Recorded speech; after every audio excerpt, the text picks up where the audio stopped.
Ce qui me frappait, c'est qu'il y a une signification, disons, technique du mot engagement qui n'a pas changé.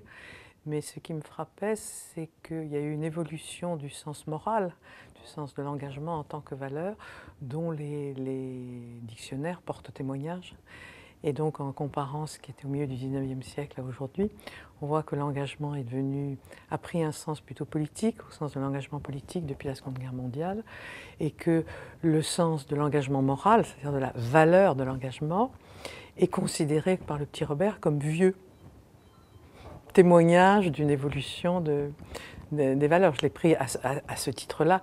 L'intérêt des dictionnaires, c'est de témoigner de l'évolution générale, c'est pas de donner des sens en eux-mêmes. Et donc, je voulais bien souligner que, pour répondre à votre interrogation, c'était l'engagement en tant que valeur morale, c'est-à-dire en tant que relation entre deux ou trois, enfin entre personnes.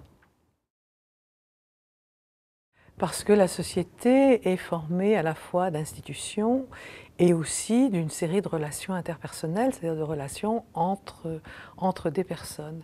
Et que ces petites formes de sociabilité qui s'établissent entre des individus, autant que les grandes institutions, font vivre une société. Et donc, les engagements qui sont entre deux personnes sont un des éléments qui font qu'existent des relations sociales et une société. Ça fait partie d'une société humaine que d'être tissée par un certain nombre de relations interindividuelles autant que par les institutions. Alors c'est plus vrai de la démocratie. Marcel Mauss avait condamné en 1923, ce qui a été un certain mérite, le bolchevisme, en disant qu'il avait justement détruit ces petits liens qui unissent des individus dans leur vie quotidienne. C'est une expression que j'ai reprise à Montesquieu, en toute modestie.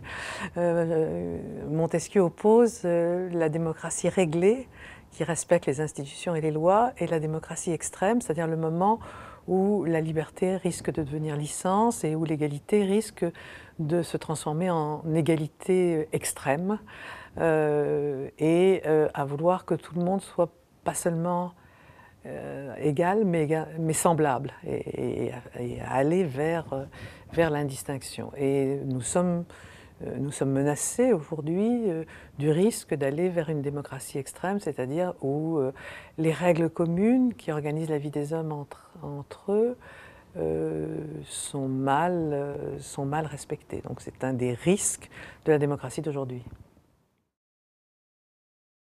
Oui, c'est une distinction fondamentale. L'autonomie indique que chaque individu est respecté dans son individualité, mais que sa liberté s'exprime à l'intérieur des règles communes. C'est la liberté réglée par les normes que les individus se sont données à eux-mêmes dans la démocratie. En revanche, l'indépendance, c'est le passage de l'autonomie à simplement je fais ce qui me plaît et j'écoute, je suis mes caprices et mes intérêts personnels, immédiats et directs. Il y a le risque qu'on passe de l'autonomie à l'indépendance, c'est-à-dire que on passe de l'individualité respectée de chacun à l'intérieur des règles communes au moment où l'individu se donne toute liberté en fonction de sa propre volonté, de son propre caprice. Je fais ce qui me plaît, et je ne tiens pas compte des règles à l'intérieur desquelles doivent se dérouler le comportement des hommes. Donc c'est un risque. Ce n'est pas une description, mais la note ne décrit pas ce passage, mais elle essaye d'analyser le risque qu'on passe effectivement de l'autonomie à l'indépendance et que du coup, personne ne se sente engagé par les décisions qu'il a prises lui-même.